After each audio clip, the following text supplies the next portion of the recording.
राधे राधे दोस्तों, कानावासु चैनल में आप सभी लोग का स्वागत। दोस्तों, आज हम जानेंगे मासिक दुर्गा अष्टमी व्रत के बारे में और मासिक दुर्गा अष्टमी की व्रत कथा। तो दोस्तों, कल मासिक दुर्गा अष्टमी पड़ रही है, तो कथा जरूर सुनिएगा। चैनल को लाइक सब्सक्राइब जरूर कर दीजिए, बेल आइकन का बटन दबाना ना भूलें, आने वाली नोटिफिकेशन आप लोगों के पास जिससे पहुंचे। तो दोस्तों, वीडियो को ज़्यादा से ज़्यादा शेयर करना नहीं भूलिएगा। तो दोस्तों, मासिक दुर्गाष्टमी व्रत माँ दुर्गा के लिए किया जाता है, ये आप सभी लोगों को पता है। यह व्रत हर महीने अष्टमी तिथि को मनाया जाता है। ऐसा माना जाता है कि इस व्रत को करने से नवरात्रि में किए जाने वाले उपवास के जितना ही फल मिलता है। आइए जानते हैं मासिक दुर्गा अष्टमी व्रत की कथा के बारे में। तो दोस्तों, सबसे पहले माता का बड़ा सा जयकारा लगा दीजिए, बोलिए दुर्गा माई की जय। पौराणिक मान्यताओं के अनुसार प्राचीन काल में असुर दंभ और महिषासुर नाम के एक पुत्र की प्राप्ति हुई थी, जिसके भीतर बचपन से ही अमर होने की प्रबल इच्छा थी। अपनी इसी इच्छा की पूर्ति के लिए उसने अमर होने का वरदान हासिल करने के लिए ब्रह्मा जी की घोर तपस्या आरंभ की। महिषासुर द्वारा की गई इस कठोर तपस्या से ब्रह्मा जी प्रसन्न हुए, उसे मनचाहा वरदान मांगने को कहा। ऐसे में महिषासुर, जो सिर्फ अमर होना चाहते थे, उसने ब्रह्मा जी से वरदान मांगते हुए खुद को अमर करने के लिए उन्हें बाध्य कर दिया।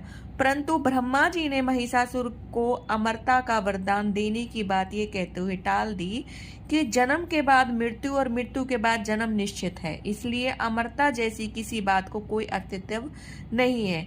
जिसके बाद ब्रह्मा जी की बात सुनकर महिषासुर ने उसके एक अन्य वरदान मांगने की इच्छा जताई और कहा कि ठीक है स्वामी, यदि मृत्यु होना तय है तो मुझे ऐसा वरदान दे दीजिए कि मेरी मृत्यु किसी स्त्री के हाथ से ही हो। इसके अलावा अन्य कोई दैत्य, मानव या देवता कोई मेरा वध ना कर पाए। जिसके बाद ब्रह्मा जी ने महिषासुर को दूसरा वरदान दे दिया। ब्रह्मा जी द्वारा वरदान प्राप्त करते ही महिषासुर अहंकार से अंधा हो गया। इसके साथ ही बढ़ गया उसका बहुत ज्यादा अन्याय। मौत के भय से मुक्त होकर उसने अपनी सेना के साथ पृथ्वी लोक पर आक्रमण कर दिया। इससे धरती पर चारों तरफ से तबाही मच गई। उसके बल के आगे समस्त जीवों और प्राणियों को नतमस्तक होना ही पड़ा।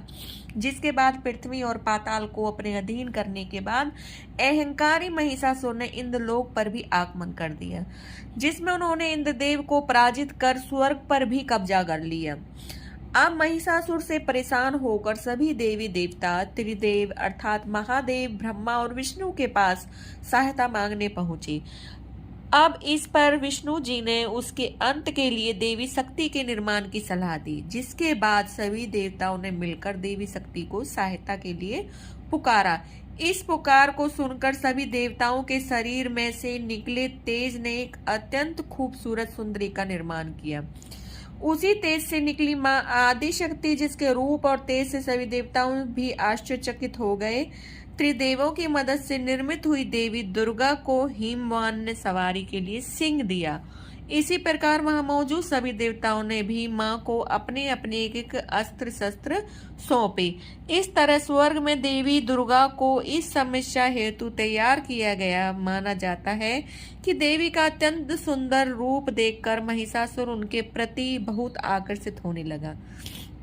उसने अपने एक दूत के जरिए देवी मां के पास विवाह का प्रस्ताव तक पहुंचाया। अहंकारी महिषासुर की इस ओछी हरकत ने देवी भगवती को अत्यधिक क्रोधित कर दिया, जिसके बाद ही मां ने महिषासुर को युद्ध के लिए ललकारा। मां दुर्गा से युद्ध की ललकार सुनकर ब्रह्मा जी से मिले वरदान के अहंकार से अंधे हो चुके महिषासुर उनसे युद्ध करने के लिए तैयार भी हो गए। इस युद्ध में एक एक करके महिषासुर की संपूर्ण सेना का मां दुर्गा ने स्वर्नाश कर दिया।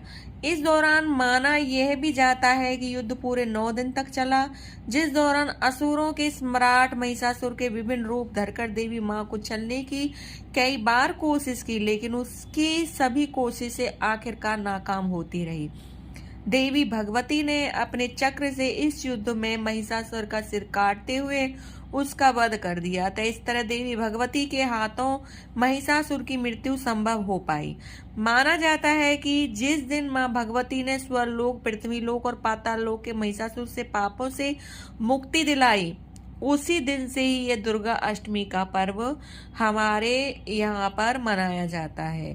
तो दोस्तों, माता की दुर्गा अष्टमी, माँ दुर्गा अष्टमी का व्रत कल पड़ रहा है, तो माता का नाम जप करते हुए आप ये कहानी सुनिए। माता का व्रत अगर संभव है तो व्रत रखिए, नहीं तो आप ऐसे भी कहानी सुनेंगे, माता की आप गाथा सुनेंगे तो भी आपको पुण्य मिलेगा। बोलिए अम्बे माई की जय। राधे।